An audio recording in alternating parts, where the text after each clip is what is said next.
Mika's personal voice. Be, ayos ka lang? Untag sa akin ni Sarah. Nagpa-practice kami ngayon ng graduation march. Ilang araw na lang, graduation na namin. Sabi ng advisor ko, ayos lang daw na huwag na akong umattend ng practice kung hindi ko pa kaya. Pati sa Alvin, ayun din ang sabi. Kayang-kaya ko na. Malakas ang katawan ko. Sila lang ang nag-iisip na hindi ko pa kaya. Alam ko naman kung ano iniisip nila, na nababaliw na ako. Hindi ako baliw. Hindi lang kasi nila naiintindihan ang nararamdaman ko. Palibhasa, hindi naman sila ang nawala ng anak. At isa pa naiirita na ako sa bahay. Bawat sulok ng bahay nagpapaalala sa akin ng masakit na pangyayaring iyon. Parang ayoko na nga umuwi doon. Pagpasok ko pa nga lang sa bahay ay mabigat na ang loob ko. Ayos lang ako, Sarah. Medyo nainitan lang at nangangawit na ang mga binti ko. Kung gusto mo, ipagpapaalam muna kita kay ma'am na magpahinga ka muna. Sarah. Hindi na, kaya pa naman. At saka malapit naman ang matapos. Sigurado ka? Oo nga. Okay, basta kapag hindi mo na kaya, sabihin mo lang. Tumango lang ako at tipid ng umiti kay Sarah. Mabuti na lang at lagi nasa tabi ko si Sarah kahit iritable ako minsan. Minsan siya lang ang gusto kong kausap at si tatay. Si Alvin naman minsan gusto ko siyang kausap pero minsan ayoko rin siyang kausap. Lalo na kapag naalala ko ang mga pictures na sinad sa akin ni Rowena at ang mga sinabi niya. Bumabalik ang sakit. Kaya ngayon, humugot ako ng malalim na hininga. Pilit kong inaalis sa isip ko sa Alvin at Rowena. Pagkatapos ng practice ay sa labas kami ng school kumain ni Sarah. Siya, daldal ng daldal at maraming kwento. Ako naman ay tahimik lang at tipid na ngumingiti at tumatango lang sa mga sinasabi niya kahit wala ako naiintindihan. Marami kasing bagay ang pumapasok sa isip ko. Sa bahay nga madalas tulala ako. Minsan narinig kong nag-uusap si Alvin at Lolo Fernan. Gusto nila ipakonsulta ko sa psychiatrist. Yun pa ang isang bagay na ikinainis ko kay Alvin. Ano bang akala niya sa akin? Nasisiraan na ng ulo? Ingat kayo sa pag-uwi. Paalam ni Sarah sa amin ni Alvin. Ikaw din. Nakangiting sabi ko kay Sarah at kumaway sa akin niya. Hindi siya makakasabay sa akin pauwi dahil magkaiba kami ng daan pero may makakasabay naman siyang pauwi. Itinaas ko na ang salamin ng bintana. Let's go? Untag sa akin ni Alvin na siyang sumundo sa akin ngayon sa school. Nilangon ko siya at tipid ng ngumiti saka tumango. Itinuon ko ang mga mata sa labas ng sasakyan. Pinuhay na ni Alvin ang makina at pinausad na ang sasakyan. How's school, baby? Kumusta ang practice? Tanong ni Alvin. Ayos lang. Walang ganang sagot ko at hindi nag-abalang lumingon sa akin niya. Hindi ka ba napagod? Walang masakit sa'yo? Hindi ka ba nagugutom? Sunod-sunod niyang tanong. Walang masakit sa akin at hindi ako gutom. Kumain ako kanina. Sinandal ko ang ulo sa headrest at pumikit. Gusto ko ng katahimikan. Malapit na mag-weekend. May gusto ko bang pasyalan? Puntahan natin? Masigla ang boses na sabi niya. Wala. Tipid lang na sagot ko. Saglit na naman yan ang katahimikan. Kahit nakapikit ako ay ramdam ko ang tingin sa akin ni Alvin. Anyway, pinalakad ko na kay attorney ang passport mo. Next month, bakasyon nyo na. Gusto mo bang pumunta ng Cebu? Boracay? Palawan? Marami pa siyang binanggit na tourist destination na talaga namang magaganda ang lugar na iyon base sa nakikita ko sa social media pero wala akong ganang puntahan ang mga iyon. Anong gagawin ko doon? Magsasaya? Anong dapat ko ikasaya? Wala. Dahil wala na. Baby, untag sa akin ni Alvin nang hindi ako kumibo.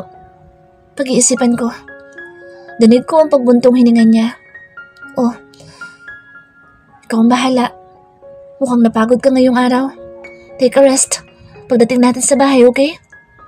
Hinawakan niya ang kamay ko at pinisil.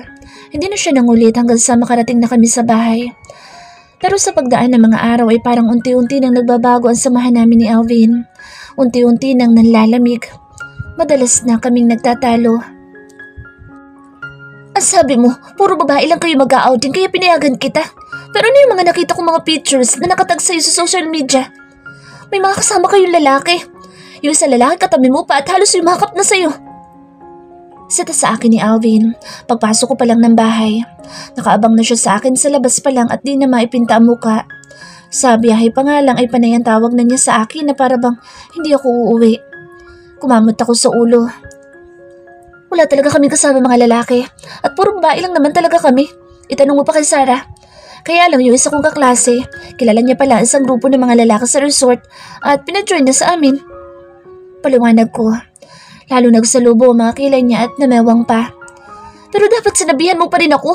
Hindi yung nakikita ko pa sa social media na may kasama pala kayong lalaki at may katabi ka pa. Ano sa tingin mong mararamdaman ko, ha?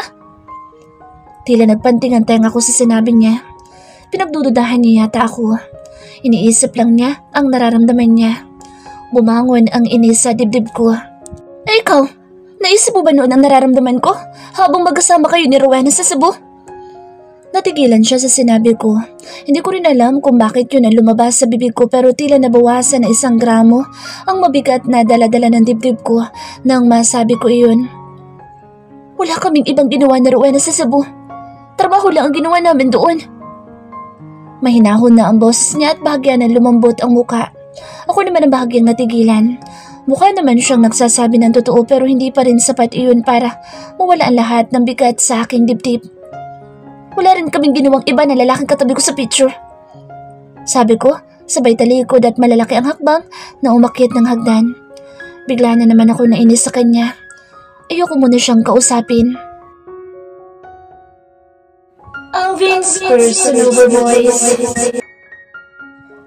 Frustrated na sinuklay ko ng kamay ang may kahabaan kong buhok habang nakasunod ang tingin kay Danica na tuloy-tuloy sa pag-akyat ng hagdan at hindi na ako nilingon. Naiinis ako pero hindi ko alam kung kanino ako maiinis. Kay Danica ba o sa sarili ko? Mukhang nagtalo na naman kayo ng asawa mo. Nilingon ko si Manang Salve na kalalabas lang ng kusina. Maliit na bagay lang, Manang. Bumuntong hininga si Manang Salve. Pero napapansin ko, madalas na ang pagtatalo niyong iho. Sa Danica, hindi na siya kagaya ng dati. Naging bugnutin na siya at mabilis mainis. Habaan niyo na lang sana ang pasensya niyo sa kanya, Manang. Wala pa 1 buwan nang mawala ang baby namin. Depressed ang asawa ko. Mabigat sa dibdib ang mga huli kong sinambit. Naintindihan ko naman yun, iho. Mahirap ang pinagdadaanan niya. Nagsisisi nga ako na hindi ko malang napansin noon na buntis na pala siya. Kaya pala kakaiba ang mga ikinikilos niya noon. Kung alam ko lang sana. Pero wala ka ba talagang balak na dalhin siya sa psychiatrist? Gaya ng sostyo ng lolo mo? Bumuntong hininga ko at tinimas ang batok. Gusto ko, Manang. Pero kapag pinilit ko si Danica, siguradong lalo lang siyang may inis sa akin. Bigyan muna natin siya ng panahon. Alam ko makaka-recover din siya. Ngumiti si Manang at tumangutango. Nakikita kong mahal na mahal mo talaga siya. Ngumiti ako sa sinabi ni Manang Salve. Sobra, Manang. Siya lang ang babaeng minahal ko ng ganito. Tinapik ako ni Manang Salve sa braso. Malalampasan niyo rin mag-asawa ang pagsubok na ito. Basta magpakatatag ka lang, iho. Sa kusinan ako. Magluluto ako ng paboritong ulam ni Danica. Sige ho, Manang. Sa library muna ako. Pakitawagan na lang ako kapag may nakahain na. Sige, iho. Tumalikod na ako at dumiretso sa library. Gusto ko sanang sundan si Danica sa kwarto pero siguradong inis pa din siya sa akin. Nasasaktan ako sa nangyayari sa amin dalawa. Miss na miss ko na ang dating siya. Yung malambing kong asawa na laging nakangiti at nakayakap sa akin. Pero hindi ko siya susukuan. Hihintayin ko ang pagbabalik ng dating siya. Tinapos ko ang mga nakabinbin kong mga papeles sa library office. Ngayon pa man ay mayat mayang sumasagi sa isip ko si Danica. Nag-iisip ako kung ano ang ginagawa niya sa kwarto. Nakatulala na naman ba siya? O baka umiiyak na naman? Hindi na siya ganoong kadalas umiyak pero minsan sa madaling araw nagigising ako sa hikbi niya. Umiiyak siya habang tulog. Hanggang sa panaginip niya, dala-dala pa rin niya ang sakit. Hindi ko naman alam kung paanong pagagaanin ang loob niya. Minsan pakiramdam ko hindi ako ang kailangan niya pero hindi ako umaalis sa tabi niya. Gusto ko maramdaman niya na lagi lang akong nasa tabi niya. Maya-maya pa ay kumatok si Ophelia. Nakahain na ang pagkain sa mesa. Tumayo na ako at lumabas ng library. Umakyat na ako sa kwarto namin ni Danica para sunduin siya. Pagpasok ko sa loob ng kwarto ay naabutan ko nagsa-cellphone lang siya. May kachat yata siya. Gusto ko sanang tanungin kung sino ang kachat niya pero hindi na lang. Baka mainis na naman siya. Niyaya ko na lang siyang kumain.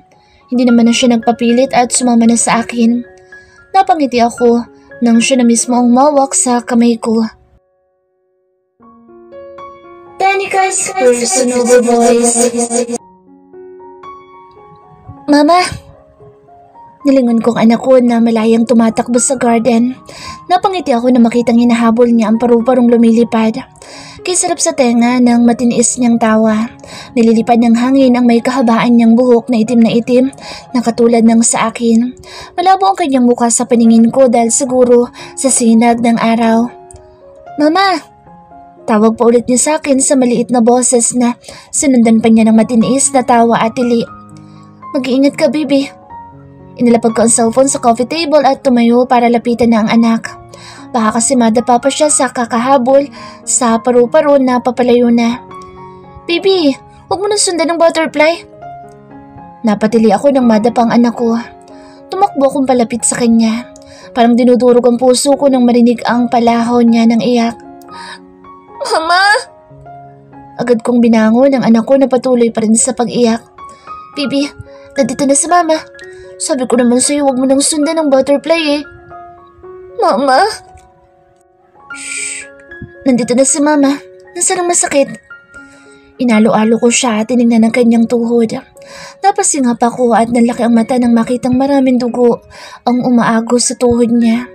Lalo pa lumakas ang iyak niya. Tumingin ako sa kanyang muka. Natigagal ako na makitang puro dugo ang kanyang muka at pati na rin ang buong katawan. Baby! Bumalikwas ako ng bangon. Habol ko ang hininga. Ayun na naman ang panaginip ko na iyon. Malinaw pero malabo ang mukha ng batang tinatawag akong mama. Siya kaya ang baby ko? Babae ang baby ko kung sakaling nabuhay siya. Parang may sumaksak sa puso ko na maalalang wala na pala ang baby ko. Iniwan na niya ako. Isinubsob ko ang mukha sa palad at doon umiyak. Ang sakit-sakit na wala na siya. Hindi ko pa rin matanggap. Ayaw tanggapin ang isip at puso ko. Ang hirap-hirap sa loob. Tinanggal ko ang palad sa mukha at luminga sa loob ng kwarto. Wala na si Alvin. Siguro lumabas. Sumingot-singot ako at pinunasan ng kamay ang luha sa pisngi. Tumingin ako sa wall clock. Mag-aalas 7 na ng umaga. Last day ng practice namin ngayon ng graduation march pero wala akong ganang pumasok sa school. Ang bigat-bigat ng loob ko. Hanggang kailan ko ba mararamdaman ang sakit na ito? Hirap na ako. Tumingala ako at pumikit habang tuloy-tuloy pa rin ang pagpatak ng luha ko. Anak, kung nasan ka man, gabayan mo si Mama. Hirap na si Mama. Mula ako napahigbi. Humiga ako at niyakap ang isang unan at doon umiyak. Mabigat ang loob ko habang pababa ng hagdan. Heto na naman ang pakiramdam kong para akong patay na naglalakad. Iginala ko ang mata sa loob ng malaking bahay. Wala nang kabuhay-buhay ang tingin ko dito. Para akong isang ibong nakakulong. Dumako ang tingin ko sa labas ng bahay. Parang nakikita ko ang sarili doon na nakatayo, umiiyak habang umaagos ang dugo sa mga hita at binti. Pumikit ako ng mariin. May mga pinong kirot sa puso ko. Pagmulat ay iniiwas ko na ang tingin sa labas ng main door. Good morning, Ma'am Danica. Nilingon ko sa Ate Elena na nakangiti sa akin. Tipitin akong ngumiti sa kanya at binati siya kahit walang kabuhay-buhay. Mabutit gising ka na. Teka, tatawagin ko lang si Sir sa library office. Sabi kasi niya kapag gising ka na ay tawagin siya para sabay kayong mag-agahan. Ako mang maglalakad na sa Ate Elena patungong library nang pigilan ko siya. Ako na, Ate Elena. O sige, maghahain na kami ng agahan nyo. Sunod na lang kayo ni Sir doon. Tumango ako. Salamat. Tinungo ko na ang library. Hindi na ako kumatok at dahan-dahan binuksan iyon. Sumalubong sa akin ang malutong na tawa ni Alvin. Mukhang tuwang-tuwa siya sa kausap niya. Lalong bumigat ang pakiramdam ko nang maalala si Rowena at ang mga sinabi niya na tuwang-tuwa sa kanya sa Alvin dahil sa mga tulong niya. Siya bang kausap ngayon ni Alvin? Alright, see you later. Pag-usapan natin yan. Sure, akong bahala. Of course, malaking bagay ang ginawa mo. You deserve a gift. Okay, bye. Binaba ni Alvin ang cellphone na tumarap sa akin. Bagya pa siyang nagulat nang makita ko. Baby, gising ka na pala. Nakangiting sambit niya at lumapit sa akin. Sino kausap mo? Matalim ko siyang tiningnan. Punong-puno na ang bigat na dala ko sa dibdib at anumang oras ay aapaw na ito. Si Rowena ba? Kumunot ang noon niya. No, it's my cousin Shin. Nabanggit ko na siya sa'yo, di ba? Siya ang pinakausapan ko mag-supervise muna sa site sa Cebu. Sinungaling! Singhal ko sa kanya sabay tulak sa dibdib niya. Nagulat naman siya sa ginawa ko at umawang ang labi. Baby, hindi ako nagsisinungaling. Tama na. Siya pa rin ang mahal mo, di ba? Tuwan-tuwa ka nga sa kanya dahil tinulungan ka niya. Gustong-gusto mo siya dahil may silbi siya sa'yo. Parang narinig ko sa isip ko ang boses na Rowena at ang eksaktong mga sinabi niya. Hindi yun mawawala sa isipan ko. Baby, that's not true. Hinawakan niya ako sa braso pero tinabig ko ng malakas ang kamay niya. Pinunasan ko ng kamay ang luhang umalpas sa pisngi ko. Kung gusto mo pa rin siya, magsama kayong dalawa. Wala na akong pakialam. Tumalikod ako at lumabas ng pinto. Baby! Hindi ko siya nilingon at malalaki ang hakbang na tinungo ang hagdan. Tanika, let's talk. Mali ang iniisip mo. Lalo ko pang binilisan ng paglalakad nang marinig ang boses niya papalapit sa akin. Nakita ko pa sa laman ng salve na nakasilip sa entrada ng kusina. Hindi ko sila pinansin at patakbo ng umakyat ng hagdan. Pagpasok ko ng kwarto ay dumiretso ako sa walk-in closet. Kinuha ko ang isang maleta kong pink at basta na lang sinalaksak doon ang mga damit ko. Hindi ko isinama ang mga damit kong binili ni Alvin. Danica, anong ginagawa mo? Lalo ko pang binilisan ng pag-iempake. Ano sabing ginagawa mo? Bitiwan mo nga yan. Lumapit sa akin sa Alvin at inago ang mga damit na hawak ko pero agad ko din iyong binawi sa kanya at sinalaksak sa maleta. Madalim ko siyang tiningnan. Huwag mo kong pakialaman, Alvin. Uuwi na ako sa amin. Saglit siyang natigilan. Yun lang naman pala eh. Kung gusto mo umuwi sa inyo, sasamahan kita. Pero hindi mo na kailangan magdala ng maraming damit, baby. Akin na yan. Hinila niya ang maleta ko pero inagaw ko iyon sa kanya. Ano ba? Sinabi ko naman sa'yo, huwag mo kong pakialaman eh. Gumuhit ang lungkot at sakit sa kanyang muka pero mas masakit itong nararamdaman ko. Para akong sinasaksak. Fine. Kung gusto mo magdala ng maraming damit, okay lang. Tutulungan na kita mag-impake. Magdadala din ako ng mga damit ko. Hindi mo ako naiintindihan, Alvin. Baby. Saglit akong hindi nagsalita at nakatingin lang sa kanya. Dati, sa tuwing tititigan ko ang gwapo niyang muka, kilig at puro saya ang nararamdaman ko. Ngayon puro sakit na lang. Mahal ko pa rin naman siya pero sa tuwing nakikita ko siya, naaalala ko ang mga pictures na magkasama sila na Rowena sa Cebu, na silang dalawa lang. Naalala ko si baby. Ayoko na sa bahay na to, Alvin. Kapag nandito ako, puro sakit ang nararamdaman ko. Kapag nakikita kita, mas doble ang sakit. Naalala ko sa baby. Kayong dalawa na Rowena sa Cebu. Baby, sinabi ko naman sa'yo, wala kaming ibang ginawa na Rowena sa Cebu. Kung ano man mga sinabi niya sa'yo, walang katotohanan yun. Gusto lang niyang sirain tayong dalawa. Pumipiyok na ang boses ni Alvin. Alam ko, Alvin. Pero masakit na masakit pa rin eh. Hayaan mo muna ako mag-isa, please. Doon muna ako sa bahay. Mas kalmado ako doon.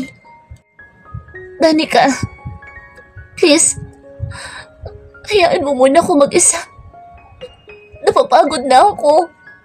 Pagod na ako. Sunod-sunod na pumatak ang luha ko. Maras na pinahid ko yun ng kamay. Hindi ko alam kung kailan mauubos itong letsang luha ko. Sana lalabo kong mga mata ay nakita ko ang pagtulo din ng luha niya. Lalo lang nadagdagan ng sakit na nararamdaman ko. I love you. Mahina niyang sambit. Kumagat labi ako at umalpas ang hikbi sa aking labi. I love you too, Alvin, pero gusto ko munang mag-isa, please. Marahan siyang tumango. Naiintindihan ko, baby. Hihintayin kita. Sa uling pagkakataon ay niyakap ko siya. Niyakap din niya ako na mahigpit at halos ipasok na niya ako sa loob ng kanyang katawan. Sinamahan ako ni Alvin palabas ng kwarto. Mahigpit ang hawak niya sa isang kamay ko, habang sa isang kamay naman niya ay bitbit niya ang pink na maleta ko. Iniyaan ko na lang siyang ihatid ako hanggang sa labas. Naabutan ko pa si Manang Salve, Ate Ophelia at Ate Elena na may pag-aalala at pagtataka sa mukha. Nginitian ko lang sila sa huling pagkakataon. Mamimiss ko sila. Si Manang Salve na hindi ko man nakasundo noong una, ay nitong huli naman ay naging maalaga at maalalahanin sa akin. Si Alvin ang bahalang magpaliwanag sa kanila. Pagdating sa labas ng bahay ay nakaabang na si Mang Carlo at ang sasakyan. Binigyan siya ng instruction ni Alvin. Nakaguhit sa kanyang mukha ang pagtataka pero hindi na nagtanong. Binuksan ni Alvin ang pinto ng sasakyan sa backseat at inalalayan akong sumakay. Siya na rin ang nagpasok ng maleta ko. Saglit siyang nakatitig sa akin na tila ba kinakabisa ang bawat detalye ng mukha ko. Mamimiss kita ng sobra, baby ko. Anas niya. Ngumiti lang ako sa kanya at iniiwas na ang tingin. Siguradong mamimiss ko din siya pero sa ngayon, uunahin ko muna ang sarili bago pa ako tuluyang mabaliw. Narinig ko ang pagbuntong hininga niya at marahan nang isinarado ang pinto. Kinausapan niya na ilang sandali si Mang Carlo bago sinanyasan na umalis na. Pinaandar naman ni Mang Carlo ang sakyan at pinausad na palabas ng gate. Hindi ko nilingon ang bahay. Ayoko lumungon dahil siguradong bubuhos na naman ang luha ko. Nakapangalumbaba ako sa pasamano ng terrace namin habang pinapanood ang 3 manok ni tatay na nanginginain. Maayos na itong harapan ng bahay namin. Sementado na at may terrace pa. 1 linggo na ako nakabalik dito sa bahay at tama nga ako. Dito sa bahay ay nakakalma ang isip ko. 1 beses lang ako umiyak noong bagong dating ako dito. Di na rin ako dinadalaw ng panaginip na iyon. Mas nararelax ako dito sa bahay at nagagawa ko mga dati kong ginagawa, gaya ng paglilinis ng bahay at pagluluto na rin at paglalaba. Nadagdag pa ang pagpapakain ng 3 manok ni tatay. Nalilibang naman ako. 1 beses pumunta dito si Alvin pero hindi ko siya hinarap. Si tatay ang humarap sa kanya at nag-usap sila. Wala naman sinabi sa akin si tatay tungkol sa pinag-usapan nila pero alam kong tungkol sa akin iyon. Si tatay ay dama ko ang pag-aalala niya sa akin. Hindi niya ako iniwanan ng matagal dito sa bahay. Lagi niya akong kinakausap at kung ano-ano ay kinukwento pero ang gustong-gusto kong kinukwento niya ay ang tungkol sa kanilang dalawa ni Nurse Linda. Mukhang malapit nang maging sila. Si Alvin ay 1 beses ko lang nakita ngayong buong linggo. Nagpunta siya noong graduation ko pero hindi lumapit. Nakatanaw lang siya malayo at pinipicturan ako. Hinayaan ko na lang siya kahit na hindi ako komportable na nakikita ko siya. Pero hindi naman siya nagtatagal at umalis na din. Kinagabihan noon ay dumating si Mang Carlo at may iniabot na regalo kay tatay na para sa akin na galing sa kanya. Isa yung kwintas na mamahalin pero hindi ko yun sinuot at itinabi ko lang sa drawer ko. Oh, bakit tulala na naman ang prinsesa ko? Nilangon ko si tatay na galing sa likod ng bahay. Pinupunasan niya ng bimpo ang pawisan niyang muka. Gumawa kasi siya ng kulungan ng mga alaga niya. Ngumiti ako kay tatay. Wala po tay. May iniisip lang ako. At ano namang iniisip mo? Pwede ko bang malaman? Umupo si tatay sa tabi ko. Umayos naman ako ng upo at tumarap sa kanya. Tay, gusto ko pong mag-aral sa Manila. Natigilan si tatay. Sigurado ka ba anak? Tumango ako. Opo tay, maghahanap po ako ng part-time job doon para di po ako mahirapan sa matrikula ko. Hindi na kailangan anak. Ako na bahala dyan. Pinagandaan ko talaga ang pangkolehiyo mo. Salamat po tay. Walang anuman anak pero paano pa lang asawa mo? Alam ba niya? Umiling ako. Makikipaghiwalay na po ako sa kanya tay.